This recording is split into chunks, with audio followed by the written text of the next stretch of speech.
Hello everybody, this is Jewell here. This is the first real conversation at the Grow Track. My friend here, Keith. Hi everybody. Thank you. So yeah, this is the first real conversation here, and basically tell us a little bit about yourself, man. Like just a little bit at the top, high level, please. Okay. My name's Keith. I am 37 years old, professional musician, entertainer. That's how I make my living. And I grew up in a really small town, Nada, Texas. And I feel like people don't understand when I say small town that it was like we didn't know Dairy Queen. That's and how small it was. we're here in Texas. It's hard to find a town without a Dairy Queen. Population was 200. It was like a 20-mile drive to get to the closest Walmart. It's a very small community. Everybody kind of knew everybody, and I lived there until I was 18. I moved to Austin. Went to St. Edward's University, graduated with a degree in psychology, and also kind of had started to, have some struggles with drugs and alcohol at that point. But that was kind of part of where like my spiritual sort of journey really began to kind of unfold and take a front seat and become something that continues to, have my attention to this day. So that was the catalyst. Yeah, it was a big part of it. I think I avoid it. And the issues with the drug and the alcohol was just like all part of that too, where it kind of pushed me into this place of having to explore some of those things. Right. And so before all this, who were you before that? What was your experience like growing up like that? And what did, like you said, music? What did music mean to you back then, and it still does? Yeah, well, I think I've always felt drawn to music.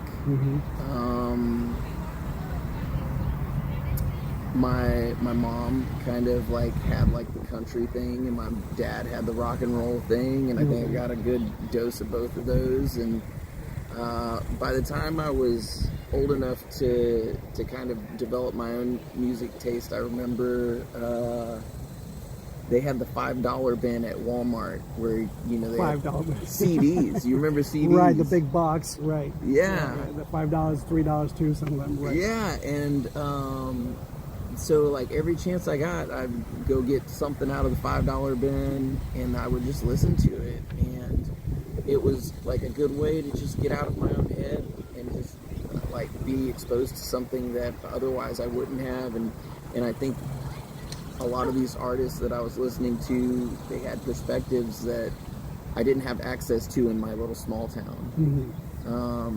So there's something very intriguing about that. And there's it's funny, I haven't thought about this in a long time, but I was at home not too long ago, and my mom has all of my high school yearbooks on my shelf in my room where I grew up, and I was looking through them, and I had written a note to myself about to be true to my passion for music and not to get kind of stuck in whatever society thinks I should be doing, to make sure that I followed that passion. And I think I've done a pretty good job of that.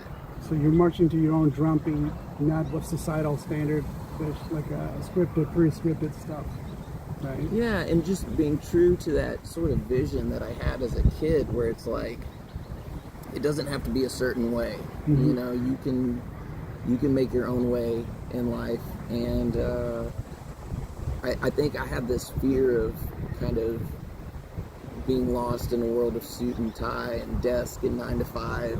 Right. And I never wanted to have that sort of thing for myself, and so a lot of my 20s was fighting that. And now you're a professional musician. You're following your passion. This man is, he's walking the path. yeah, and the irony is I probably work more than a 9-to-5er does trying to keep that thing going, but that's okay because I love it. That's the biggest thing. When you love something, you're really not working anyway, right? Yeah. So I think that's it's a Confucius thing too, but I can't remember that quote. But yeah, something like that. Yeah. But yeah. So now, was there because we talked about God and spirituality a lot. So was there like a season where God felt far away, or have you ever felt like cut out from Him? Like, do you feel like yeah, go ahead. That's basically Sure. Well, I think I experienced a lot of disconnect during those years where I was struggling with drugs and alcohol. But I've gone through these seasons where it's like I felt totally convinced that there is a God, and then seasons where I was totally convinced that there wasn't a God. Okay. And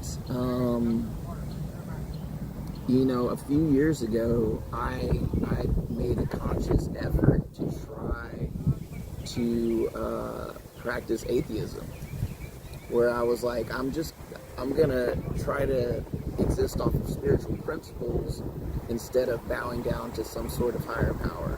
And so a lot of it was grounded in gratitude. That was what my foundation was like. If I can just be grateful every day. Right. I was kind of going through this rebellious thing where I was like, I don't need God. And I lasted 6 months at that before I hit my knees and I was like, I'm sorry, I take it back, I need you.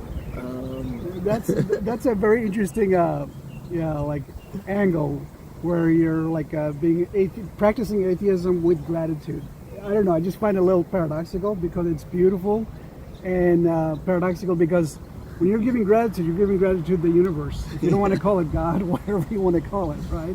So I find it kind of funny, Yeah, well, I felt it was in a beautiful way. Yeah, it felt very necessary for me to explore it, just for myself, for my own experience, to know what does it feel like to deny that. Right. And it didn't feel good for me. You hit your knees, and that's when you were like, "So I need you back, God." Yeah. Yeah, I hear you. So like, we also talked about something very real, something very serious, and what did rock bottom actually look like when you were there? For the substance abuse. Yeah. I was probably closer to death than I realized. Wow. And I had an overdose experience in 2011, and then that wasn't even rock bottom. It was 2015 where I was homeless, jobless, unemployable, and I was like, okay, basically I don't know what else to do, so like I guess it's time to do something different.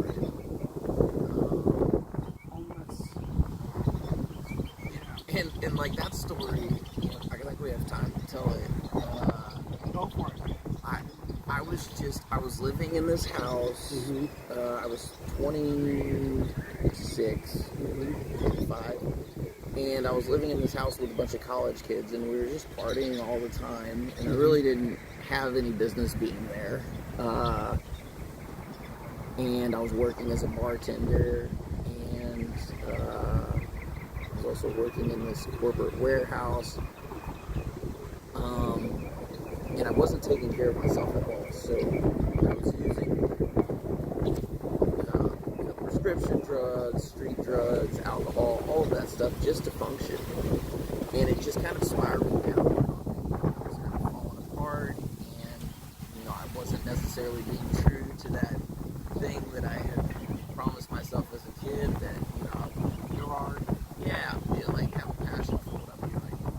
My passion was basically getting high to get as far away from myself as I could, and that it wasn't serving me very well. And so things were just unraveling, and rather than when my lease was ending at this house, is what I should have been doing was like looking for a new place to live and just doing responsible things. Instead, I was getting loaded, and I ended up going on this bender, and basically my lease ran out. I found myself without a place to stay. I was like bouncing around on couches and like I had a truck that I was living out of. I got fired from both of the jobs that I was working within like a short period of time. Spent time in a mental hospital. I had people who cared about me, who were very concerned for me, but I didn't have a whole lot of concern for myself. And that's what rock bottom was like for me, because it was actually my brother took me into a 12-step meeting and basically sat there with me. And, I heard a message that told me, like, I didn't have to keep living the way that I was living. And that started me on a new path. So that was the change. What's amazing about Keith is that this man hit rock bottom homeless, like almost death, right? But yet there's no charge. You just speak with a smile. That is fascinating. So that's inspiring. Honestly. Well, it's just what happened, and I think I feel very aware that it could have gone different directions. I've known people that have died living the same way that I was living then, and I feel grateful that I get the opportunity to have the life that I do today. Right. Yeah. Just a little bit about myself. I had, and I still have, some addiction. I'm overcoming. 95% healed, right? And it's still a challenge. I still got 5% more work to do, but we're all on the path, right? And I grew up in the States without much family support, and I could have been a statistic, but I'm not. Thank God. God has been good to me. I find myself back on the path, and I'm growing and becoming more and more successful. The more I grow, the more I succeed. It's as simple as that, right? So just appreciate that, man. That was you do it so gracefully, So that's really inspiring. So what changed when first time you walked in? You heard a voice. You got a message. You said, right? What changed in that, and how did that transformation happen? Was there immediate? Was there a slow process? You want to expand on that, please? It was definitely a slow process. The message that I heard that stuck with me from that initial experience was basically you don't have to get loaded anymore. And for whatever reason, the way the information had worked on me was in my mind, I thought I had to get high every day to function. And it was this story that I had told myself so many times that I believed it. And to have somebody say you don't have to do that anymore, it was it seems almost silly now, but it was some sort of epiphany, some sort of revelation, and I was like, oh, maybe I don't have to. I'd spent so long, so many days in a row of just drinking, drugging, seeking pleasure outside of myself, that it was just all that I knew. So that message carried me a long way, and then it took several months for me to learn how to stop getting high, stop putting chemicals into my body to change the way that I feel, right, and to just be with myself. And it was a 12-step program, so I did the program the way that it was kind of presented to me, and I still stay in touch with it to this day to some degree. Not the same. Your sponsor, your brother from there. Sure, yeah. relationship with it has changed quite a bit, because that was over 10 years ago. But there's parts of it that still are very present in my life, especially just the way that the structure of the program kind of presents you with a framework to deal with life. And I say deal with life, but really just to show up as the best person that I can. And I think that framework has become part of what I practice.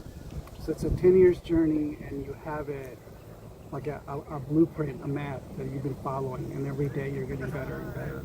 The process of the highest version of yourself, ourselves. That's my goal as well, right? Yeah. Well, and I think for me, it's like it's a practice thing. So I don't know if I'm getting better. I think I can like objectively look at where I am today versus where I was 10 years ago and say, oh, this is so much better. But you know, like the whole thing of like, what is it, the farmer, you know, who's to say? Yeah. I know. So basically, you want to expand on that, that proverb or the phrase saying? I'll tell it the best I can. You know, there's a farmer, and what is it? It's like his son shows up after being gone for so long, and somebody says, "Oh, that's great, your son is returning." He's like, "Well, who's to say?" And then I can't remember it. It's somebody breaks. There's a horse, and somebody breaks their leg. So let me expand on that. No, but that's a good start. So the son goes out and he finds a wild horse. He's able to capture it, tame it, right? But as he's like taming it, right, he fell off and broke his arm, right? And then the neighbors saying, "Oh, that's terrible. Your son is hurt," right? And then like the horse takes off. They lose the horse, and then the horse comes back with the stud comes back with like a school of like mare, right? Horses. So now they have a stable of like horses. But in the meantime, the army comes over. There's a war, and they're trying to recruit. And the recruit in the army says, "Hey, give us your son," right? But they can't because the son is injured. So now the neighbor is saying, "Oh, that's great. Your son didn't have to go to war. My son did." And the farmer says, "Who's to say?" Yeah. So you never know. So you just got to flow with the life, right? Flow with the ebbs and flows. Ebbs and flows of life. Yeah, and I think the whole thing behind it is sort of like, we don't know what's good or bad for us. Like, we're sort of like in this pattern of like saying, oh, hey, that's good, or oh, hey, that's bad. But it's so hard to see the big picture. And that's really what I take away from it, is like, all I really know is like my experience of what's going on immediately around me. There's so much more going on that, that's where like faith comes in, or like being able to flow, practicing acceptance, and all those things. Trust the universe, trust the process. Yeah. So you say faith, that so was finding God again slow, or was it like this is 6 months, you tried without it, and you found God again? So I guess that kind of answers the question there, right? Well, yeah, and to be fair, that the 6 months of atheism came after like much exploration of God and religion. A lot of reading. Yeah, a lot of reading. Like if I go back, we can tell that. So I was raised Catholic, and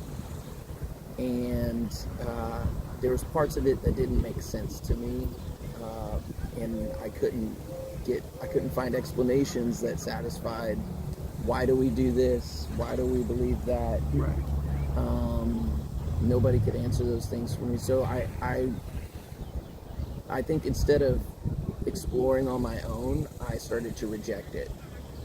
And so by the time I was, 13, 14, 15, I was like going through the motions of like showing up to church and doing The like the rituals. ceremonies, the rituals, the initiations, but I didn't really believe in it, and that's also kind of when the substance abuse started. You know, smoking weed, drinking, stuff like that. So I'm sure it's somehow tied together. But I just sort of rejected that, and then when I moved out of my parents' house, I got out on my own and really started exploring, mostly through chemicals like psychedelics, through reading other people's spiritual experiences.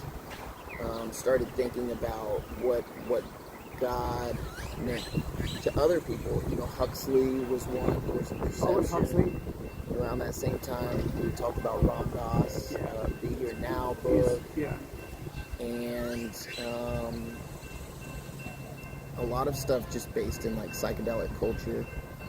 I felt very convinced at that point that there was something bigger than me that was like beyond explanation.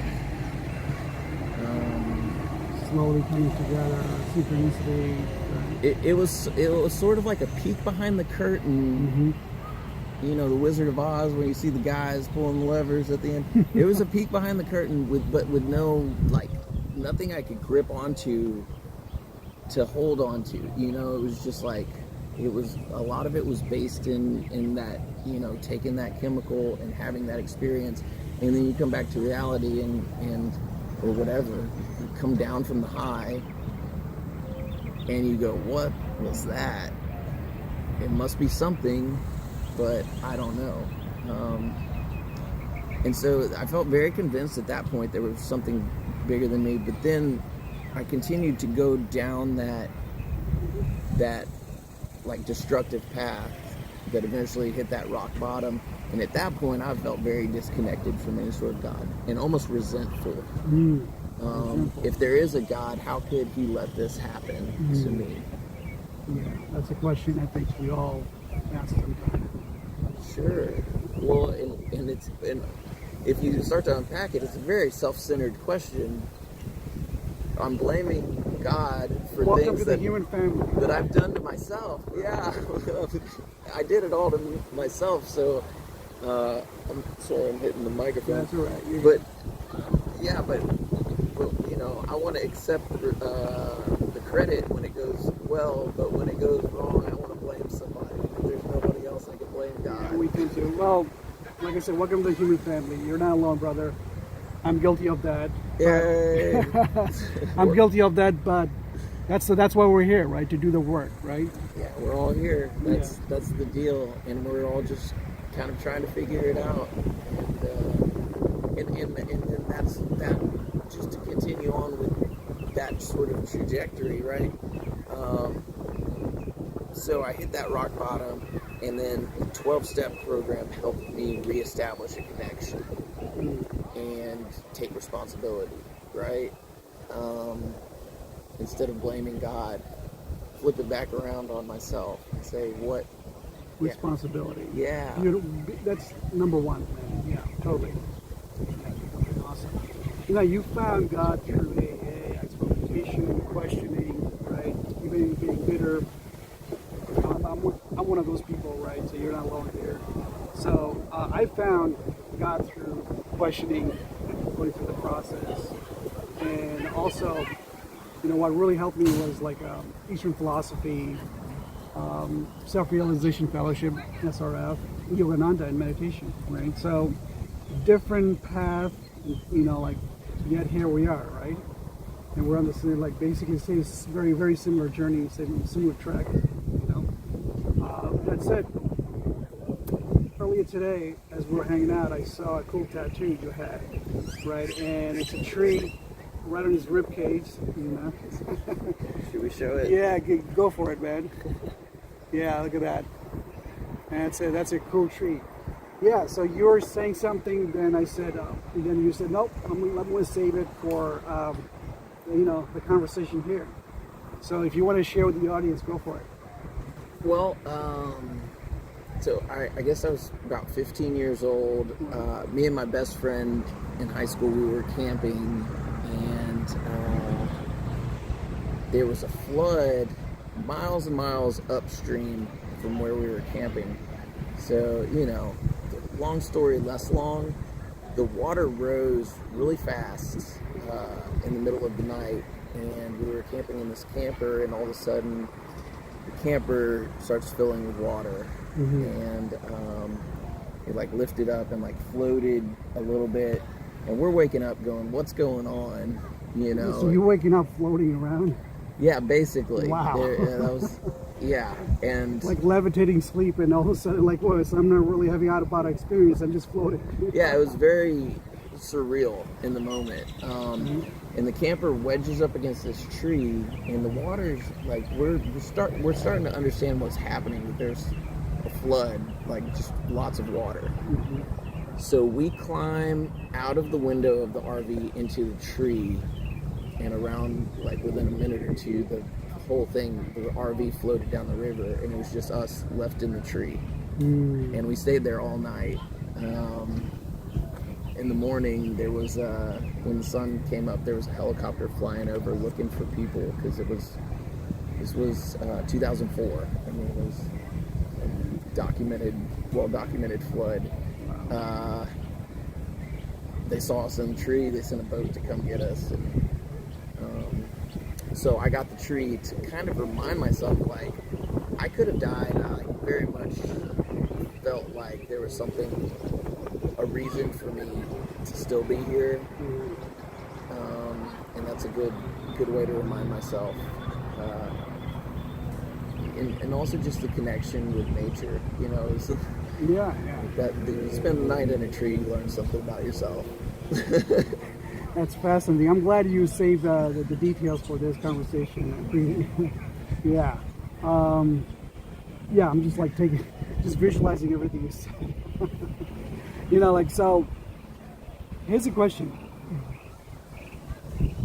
Do you have to, I know you found God 6 months later, right? Or overall, do you have to like lose everything to find God, to be really hurt on your knees? Or could have been like, could you have found him in a different way? Yeah. Okay. Well, I'll just speak from my experience. Yeah. I hit that rock bottom point, felt very disconnected from God.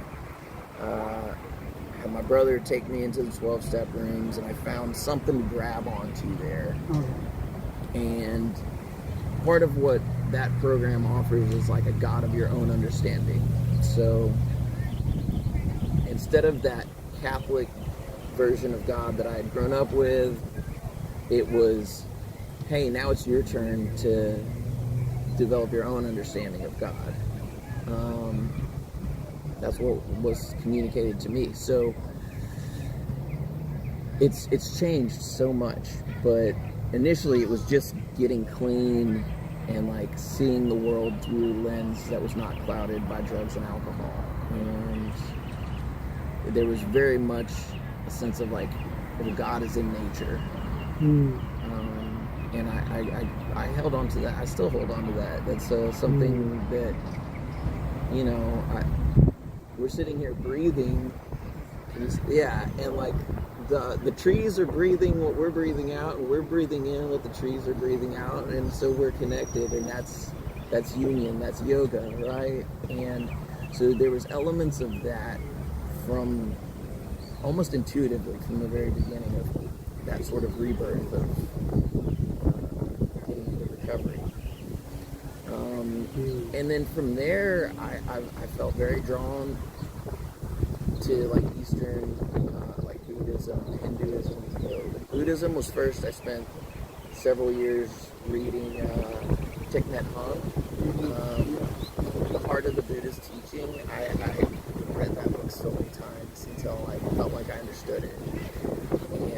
And that was part of it too, that, there's these teachings, I don't feel like they're doing me any good unless I can understand what it's trying to communicate. So I studied this stuff until I felt like I could understand it. And so so I spent several years with Buddhism, and that's where I got into meditation as well, like deep into meditation. And then I kind of shifted over. At some point, I got a copy of the Bhagavad Gita, and I've read that book over and over again because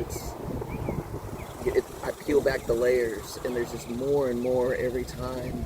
And there was a period of years where, like, I got up every morning and I read The Gita, huh? Mm-hmm. Bhagavad Gita, it stands for the Song of God, right? Yeah. Yeah, it's a beautiful text. It's a great spiritual text, one of the greatest. Yeah. So that's beautiful. It's shared right there. Everything. So, like, in your day-to-day life, what does like walking the path look like on a normal Tuesday? On a normal Tuesday, I get up. I have a practice that I do.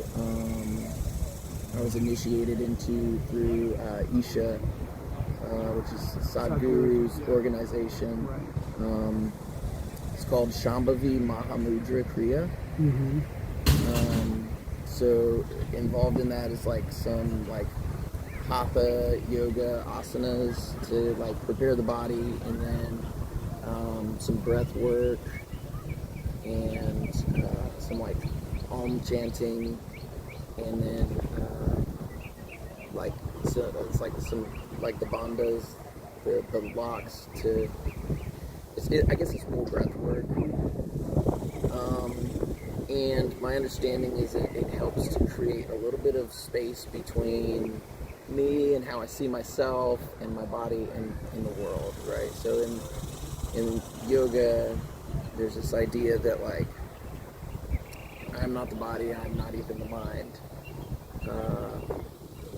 I have a body while I'm here, and I have a mind to use, but like to not become so identified that I think I am this. Mm-hmm. And so that's how I start my day. And it helps me to spend the rest of my day from a place where like I'm not so identified with whatever's going on around me.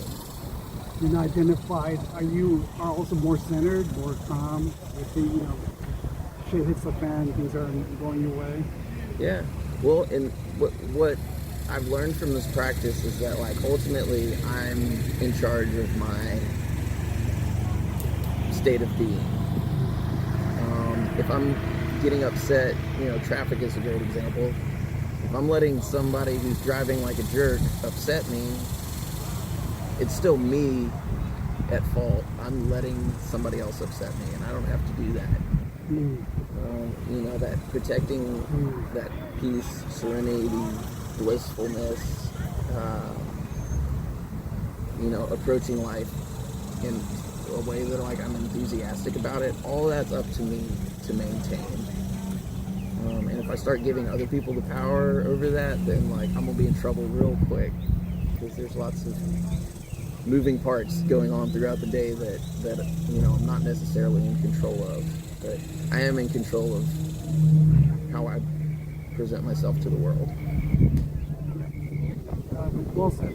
Well said. This is something I still got to work on.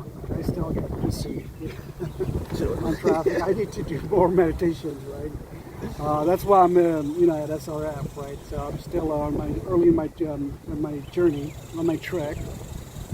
So thank you for that. Now, that morning at SRF, we met like the 2025, sometime September in 2025, and I told you my story was it was a heavy point, a lot of stressors.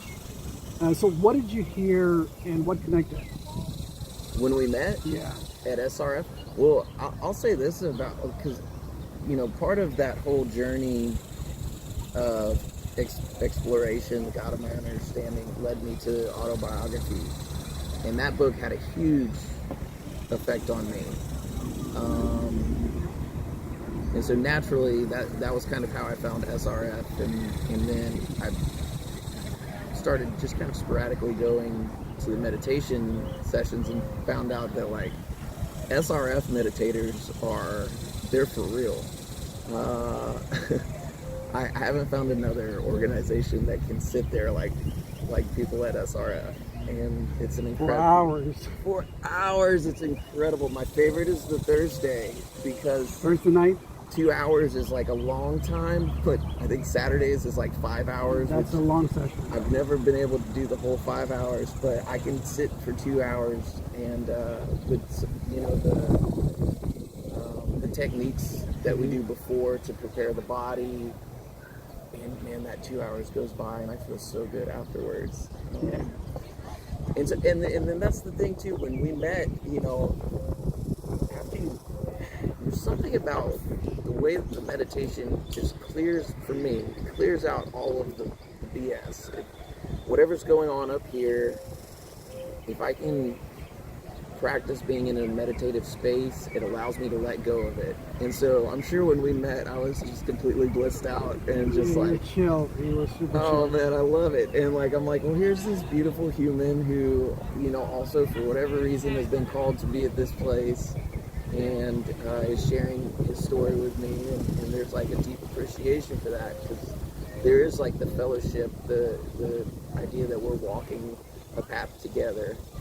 And so that, my impression was just someone who is seeking, and I mean, it's built right into the name, the Self-Realization Fellowship. Like Right. we're You seeking, can't miss it, right?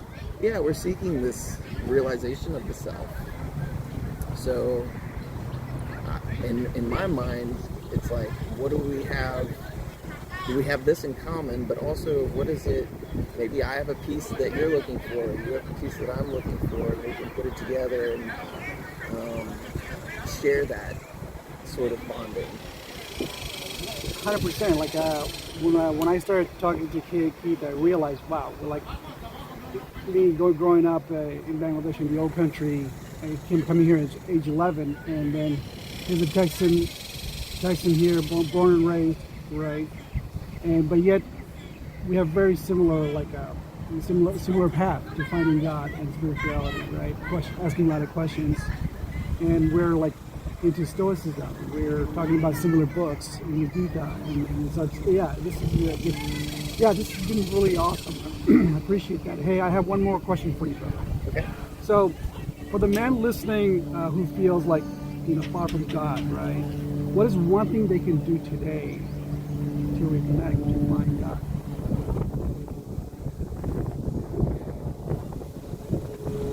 Well, that's not a small question. I don't know if I'm qualified. Well, that's a trick question. It's really not a small question. But, well, answer for me. You are qualified. You know why I say he's qualified? Because if you are 10 years ahead of yourself, the younger part, right? The 10 years ago versus you could. There are plenty of people in this world that are 10 years behind you. Some of them are 20 years behind you. And they're seeking, right? They're seeking, and you could give them that answer. Go for it. And you are qualified because you lived through it. You're still not there. You're here, right? So that gives you that credential. Does that make sense? Yeah. So talk to your younger self, and there are a lot of people out there who are just like this. Well, okay, first I'll preface this by saying, most of my understanding has come from listening to others, great teachers, and then doing what I have to do to comprehend it for myself. So I can listen to Buddha and Christ and Yogananda and Sadhguru and Gandhi, but I still need to develop my own understanding of what it was that they had found. I have to develop that understanding for myself. So when it comes to God, now what I'm just thinking of is, I'll just say what I'm thinking.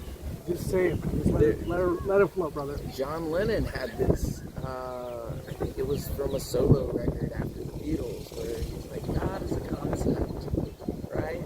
And to me, it's a concept that helps me understand myself, understand the world around me. It's something that I can it's something bigger than me, and it's intangible. It's so difficult to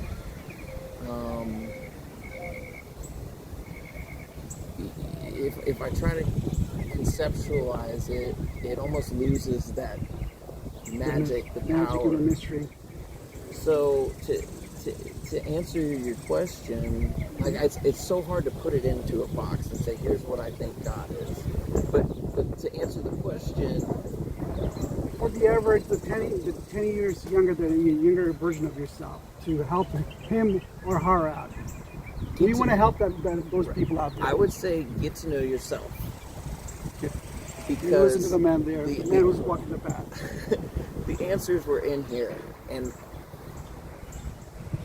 when I stopped looking for answers outside of me and started looking for answers inside, that was when like the path began to narrow and I began to get some direction and some understanding. Less questions and more understanding. From less darkness, more light. More eternal. Those are great quotes. I have to write those down. Excuse me. You jot that down. Last question is more understanding. What's the last one you said? Last question. You dropped two of them there. Well, there's it's a prayer. I think it's a Hindi prayer. Oh, really? Let me see if I can. It's Asatoma, Sagamaya, Tamasoma, Sagamaya, Rityamad, Gamaya. So it's from not understanding to understanding, from darkness to light, from death to eternal. And that's such heady stuff. If I had told myself that 10 years ago, I don't know what I would have made of it. But the part of looking inside myself and developing mastery over my mind, because so much of my mental was unconscious patterns, and a lot of them were negative. And so I had to start sifting through that. That was where meditation really helped me observe what am I thinking about myself. Start to direct that towards more God-centered, self-centered. Another great quote right there. God-centered to self-centered. Yeah, but none of You're it's just dropping. none of it's me, man. It's all from my teachers. Dude, it's okay. That's okay. That's okay. Because there are a lot of people who don't know this stuff. So you sharing, you're a teacher right now. Right? So I appreciate you. So you have a website where can people find you? I do have a website, so it's most of my stuff is just for my music career. People want to look you up. Keith Michael. The website's keithmichaelkalina.com. It's just got my tour dates and links to the socials and all that stuff. But I'm constantly playing around Texas and even outside of Texas. Like I was telling you, I just went up to North Carolina and Tennessee and Arkansas the last few weeks, and hopefully at some point get to go tour the whole country and maybe the world someday. You know, if we're putting things out there, I would love to. Yeah, I would love to join you too. Yeah, well, see a couple of shows, especially internationally. Yeah, totally. Yeah. Hey, Keith, I appreciate you sharing so openly, so transparently, right? And basically, you put everything out there, laid everything out. Thank you all for joining. Yeah, thank you. And like I said, here's a man who's a seeker, a rocker, and a man who walks the path, right? So I really appreciate that. That's one thing I respect a lot about you. Men with the heart of the goal, really. You have a big heart. And what else? All I could say is don't subscribe, don't smash nothing. Just if this conversation resonated, drop a comment, and have a good one. See y'all later.